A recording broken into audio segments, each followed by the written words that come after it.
I can imagine half the people in this room understand cellulose better than I do. I'm a mechanical engineer with a specialty in vibrations, and so that's why the company's Good Vibrations Engineering.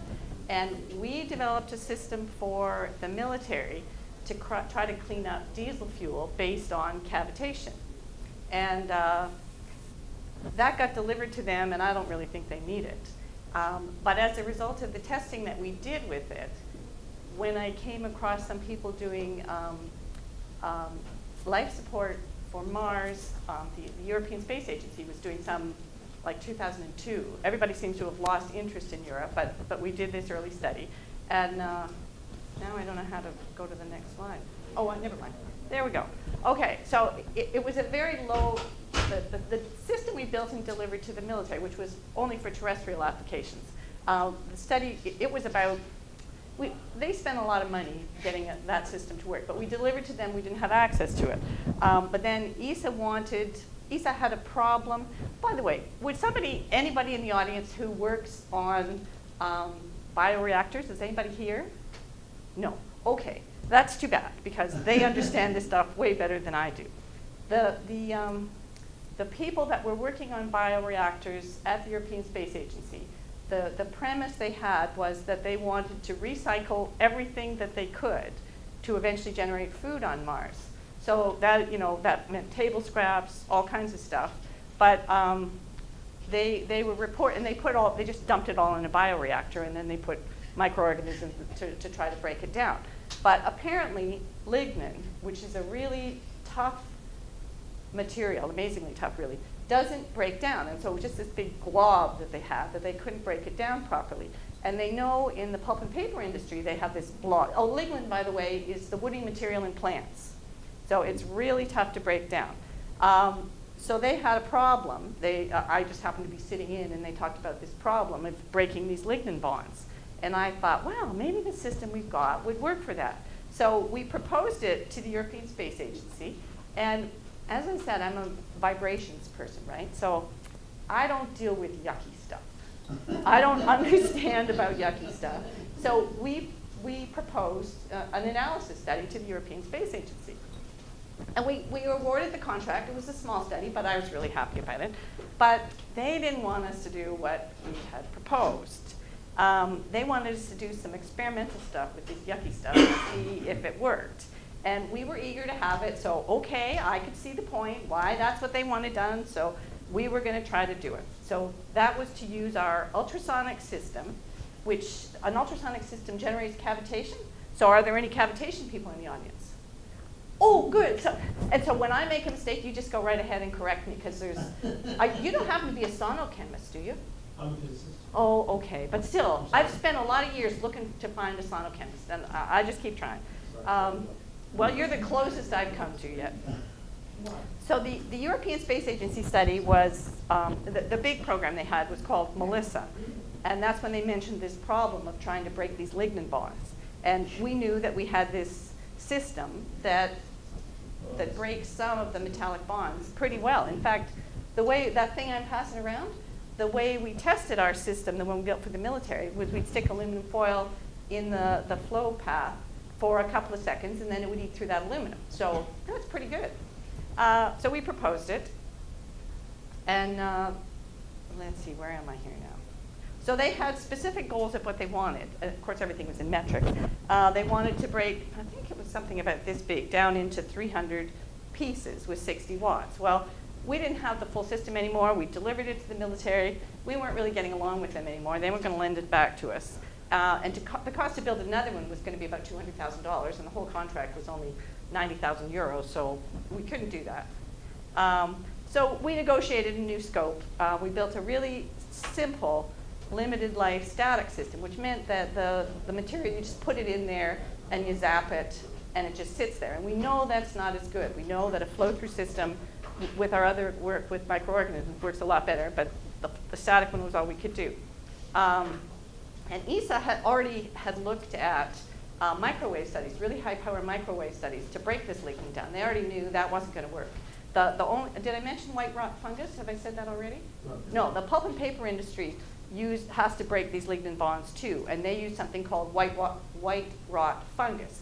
And as you can imagine, that's really corrosive, so nobody wanted to do anything like that for Mars. So the literature survey on cavitation is really interesting to me, but there wasn't anything specific to cellulose or lignin. And now the physics guy's going to know more here. The best I could find out, the things that cavitation causes are related to when the cavitation bubbles collapse, there's a big temperature effect, there's a big shock effect, there's high-speed jets because it's liquid, and there's a chemical reaction going on. And apparently, it's not terribly predictable, or at least it wasn't in 2002. Maybe somebody has sorted all this out now. I suspect not anything that's that complicated. Anyway, on the temperature side, we didn't measure this, but they know, and the physics guy may correct me, that you can get short-lived temperatures of up to 5,000 K, which is pretty hot. That's got to have some effect. And you get the shock wave when the bubble collapses. And then you get these high-speed jets, hundreds of meters per second, that are going to drive through things. And then there's the chemical effect, which apparently, and the ESA people were really excited about this, apparently you even produce hydrogen peroxide. And to propulsion people, that's a big deal. We're not producing much hydrogen peroxide, so it's not really relevant, but they got kind of excited about that. They thought it must have been a typing mistake. And again, our physics guy here may know that that's not true. Anyway, so there's some very profound effects, but they're not well predictable. People have looked at using this to try, instead of pasteurizing milk. And they've tried that for a long time. They've finally given up on that. And they figure it's the fat that's stopping it. And I don't really know. We weren't trying to pasteurize milk. So this is the best I could get of what lignin looks like. And the important thing to me, and again, I'm speculating, there are these little places where it says ME. ME, there's a bunch of places. And that stands for metal. So I guess there's different kinds of lignin, depending on what plant it is. And those, I think that's what our system attacks. I think it breaks those metal bonds. But that's, again, me speculating.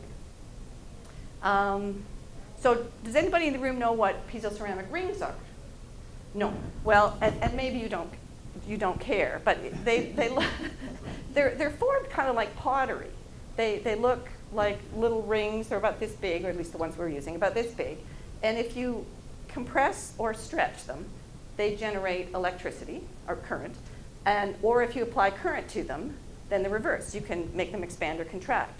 So we use a stack of those to create, to drive them at a resonance, to drive the stack at a resonance.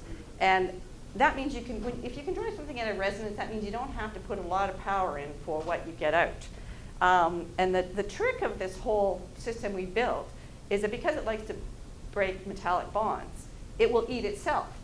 It wants to eat itself, and that's always a problem with cavitation. So because we're vibrations people, we developed a system where you would have the piezos in an oil bath, isolated from the fluid that it goes through, and then that fluid would would vibrate a stainless steel tube, and the liquid would flow through that. So it works pretty well, or it did. And we measured a bunch of stuff, and that's what we did when we were testing it out. We put the aluminum foil in, and that was the engineering concept. It's a cutaway there, and those are the ceramic, piezoceramic elements, and this is the flow-through tube. And we built a few of them before we delivered it, and it's a bit tricky because if you overpressure it, you can cause that inner tube to collapse. And I'm pretty sure the military have long ago done that, and it doesn't work anymore. And we know the effect is most pronounced at the center line of the tube, and you've seen the aluminum foil strips. And we looked at it does kill things. It does kill microorganisms. It would never kill down to purifying water because you need orders of magnitude to get that. And in the end, they never used it for what their original intention was. They were just playing around. But the testing that we could do for this ESA study was just based on the static system. So we knew we weren't going to do a great job with that.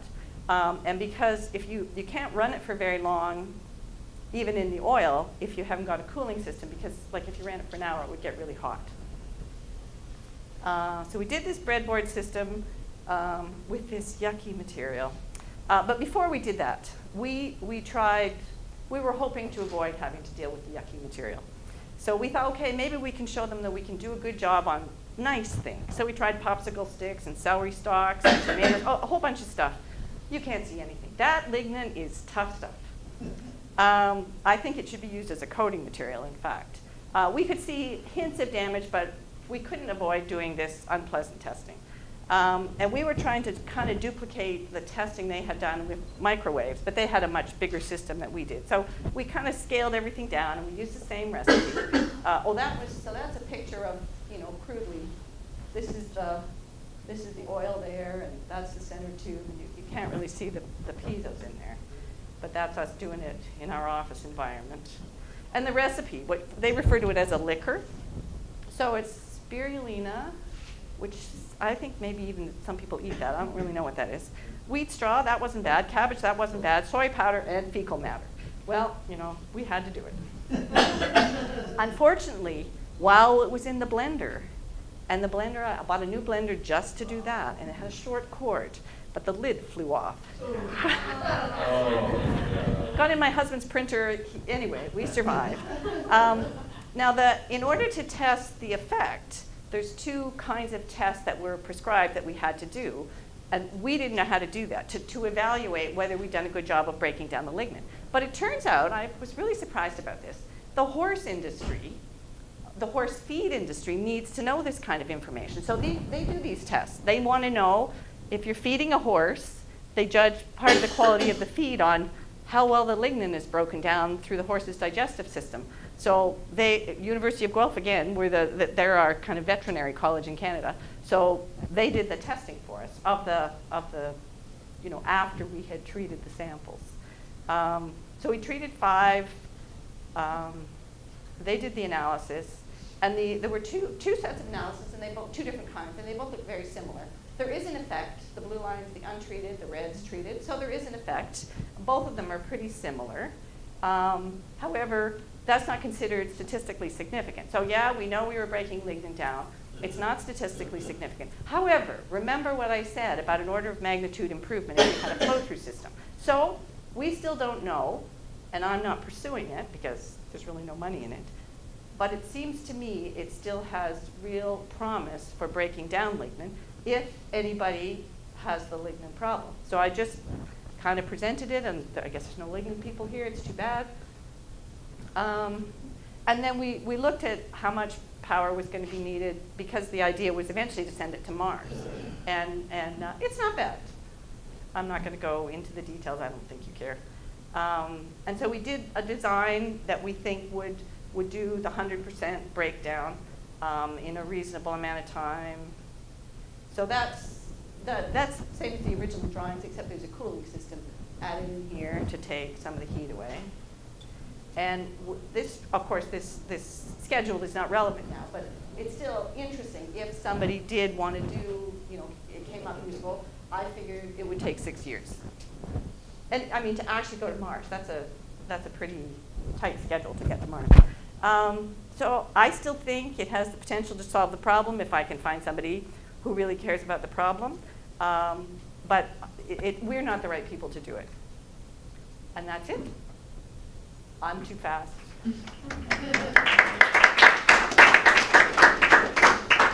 So are there any questions or yes? Why would you present a study of something you're not sure if it works? Because it seems to me to be, right now it's considered a hopeless problem, or it was considered a hopeless problem. And if I give that bit of information that is very novel, it's possible somebody can take it further. You don't think if it's a hopeless problem that it's worth mentioning it and how else am I going to do it? I'm not trying to sell it to anybody. I was pretty excited about what it did. They've already been paid. Yeah, we're paid. I don't even like building that system. It seems to me like you're just wasting our time. Well, I'm sorry. What are some of the practical applications of like what are some of the real world applications of the microbubbles that are? Oh, well, I mean, if you could do it, then you could clean up the pulp and paper industry. No, not in that particular application, just in general. Well, how is this used in the world as a whole? This idea of plastic crystals, creating cavitation, how does the military use it now? Oh, they don't use it at all. They thought they were going to use it to clean up diesel fuel. but it was just an idea that they had. It wasn't our idea.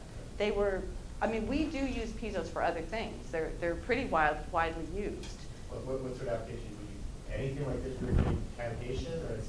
Oh, it's used for cleaning. It's used, like they have horns for cleaning, and I think it's used in the medical industry for mostly for cleaning instruments. Some in the metal industries too use it. Okay. Yes? I was wondering if you came across hydronautics patents. Well, well, I didn't come across the patents, but I know that's the reason that this is here, right? They use it in sonobuoys. Well, hydronautics is a company that was based. Oh, you mean the company? Okay, sorry, I didn't understand what They you were meant. like Trade and then the fifth generation up. Most of the IP went across the company called Dynaflow, and they do cavitation-based cleaning, excavation. They've worked a little bit on oil drilling heads. A lot of the early supercapitating torpedoes and high-speed propellers and low-motor propellers and hydrofoils were researched by these people. No, I didn't, although, like I said, it was 2002, and there was a patent put out on this. Their Still work is... 1960s era. Oh, It's okay. still- Well, it's patented out. probably we did, and I've forgotten about that, but yeah. Okay, cool. Yes? So, you say this is an intractable problem. Well, these it did big seem things. to be, yes. Okay. Why can't we just use the bacteria that already exist in the guts of ruminants? You mentioned horses. It's already there. Well, yeah, but that's what these people in Europe were doing. It was a whole company set up using these bioreactors to do the breakdown, and it wasn't doing the job. They were very frustrated because I think it was something like 90% of the material was kind of all bound up, and they couldn't get at it. So they couldn't productively use it. The horses can't. Well, no, horses, if you give them the right feed, they don't do it 100%. They just judge the quality of the feed on how much it is broken down. So it's not completely it's never completely, I don't think it's ever completely broken down. And I don't know what they consider a good number for horses. But you know, if a good feed is 70% broke down, but a bad feed is 60% broke down, you know. No, they were, you know, they had a number of bioreactor systems, tanks, where they would do different levels to break it down, and they were unsuccessful. So my other question is related to what this gentleman said. Whatever we take to Mars, unless it's incredibly crucial, is going to have to be multi-use in some way.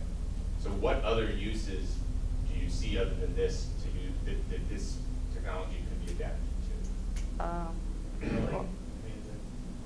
Well, yes, actually, for drilling, there is things that they are doing it to some extent with drilling, but it would be like a different system than this. Cavitation will eat through a lot of things as long as you've got a liquid to do it with. So it is applicable to a lot. I hadn't tried to think of it from that perspective. And of course, the other thing I forgot to mention, it's only probably something you want to worry about for a settlement. If you're just going for a short stay, you're not going to set this kind of system up. It's just probably not worth the effort. I'll go ahead. Oh, just late. Title Erosion of Cellulose for Mars. I didn't hear the first part of your talk. Are you saying that you think over a long time breaking down dead plant matter on Mars? Maybe you know better now, but they did. ESA did try and had quite a serious problem. That was only 2002. It's possible, but I don't think it has been solved. But there may be some NASA stuff that has solved that.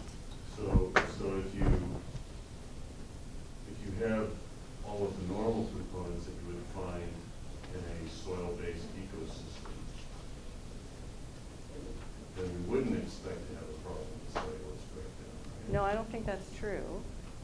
I don't know why. We don't have a problem on the Earth. We kind of do. We do. We stack it. The what? Coal beds form. Like we didn't evolve nothing to be here for 100 million years, and we have miles of coal all over the world sequestering huge volumes of carbon. Yeah. I'm But talking see, they about- wanted to I'm use talking it. about up on the soil level. Well, So where you have plants growing, Yeah. we have no problems with our forests and our grasslands and such. They've been there for. Well, a large part of soil formation is liquid. That's what soil is. Right. And it gets larger and larger and larger, and the more weight that's on top of it, then it turns into coal. But partly the ESA people needed, they felt, to recycle it quickly so they could use it again for food production. So it was they don't want to wait a long time for it to break down. Any city sewage disposal? I think it would be great for that, but, you know, I'm not, Too expensive? I don't know, I think certainly isolated ones, it would be worth them looking at, because there's some that just don't have access. But again, it needs a sonochemist, and, Does the cavitation system send trash their own, like, parts? well, yeah, and that's what this has sort of solved. It doesn't eat itself. Okay. That's the sort of only unique thing that we Well, contributed. the force is going somewhere. Yeah, but it's preventing, it seems to break down metal the best, and it's preventing the cavitation bubbles from being near the metal components because they're suspended in an oil bath and it's pressurized. So it does seem to solve that problem. Just that, you know, that there are lots of other cavitation systems. It's very widely used for a lot of things. Yes? Do your work have any connection with the biofuels industry? They've got a problem with it. No, and again, I've called a few people, and but only in Canada. I imagine in the U.S., I'd have found more relevant people. Well, we're starting to recycle French fry oil into fuel. I suspect it wouldn't work because they know it doesn't work well on milk when they try to purify it, and they think that it's the presence of fat that makes it not work. So if you had something with a lot of oil, I can't say for sure, but I suspect it wouldn't happen. Maybe earlier in the biofuel development stage it would work, but I certainly don't know that. Okay, thanks a lot.